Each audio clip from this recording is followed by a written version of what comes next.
Welcome back to our channel Devi Saraswati. ఈరోజు మన ఛానల్లో పలావ్ ఎలా తయారు చేయాలో చూపిస్తున్నాను చూడండి. దీనికి కావాల్సిన ఇంగ్రీడియంట్స్ పచ్చిమిర్చి, ఉల్లిపాయ, బంగాళదుంప, టమాటో.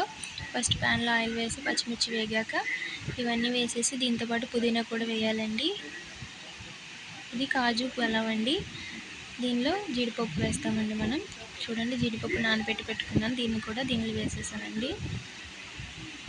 ఇది కూడా వేసేసి బాగా కలుపుకొని వేయించుకోవాలండి.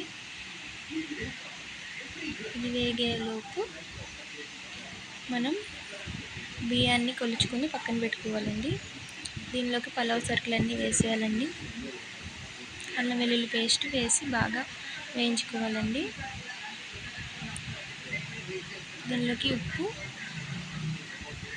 పసుపు వేసి బాగా కలుపుకోవాలండి. నేను చెప్పినట్టుగా బియ్యాన్ని కొలుచుకొని పక్కన పెట్టుకోవాలండి. ఒక గ్లాసుకి 2 గ్లాసులు వాటర్ పోసుకోవాలండి. మూత పెట్టేసి మరిగించుకోవాలండి. చూడండి, మూత పెట్టేసానండి. మళ్ళీ మూత తీసి చూద్దామండి. ఒక 1 మినిట్ తర్వాత మరుగుతున్నది కదండి. దీనిలోకి మనం కొలుచుకున్న బియ్యంని స్లోగా వేసుకుంటూ కలుపుకుంటూ వేసుకోవాలండి. దీనిలో ఫుడ్ కలర్ వేసానండి. దీనిలో గరం మసాలా అండి, పలావ్ మసాలా వేసుకోవచ్చు, ఏదైనా మీ చాయిస్ అండి.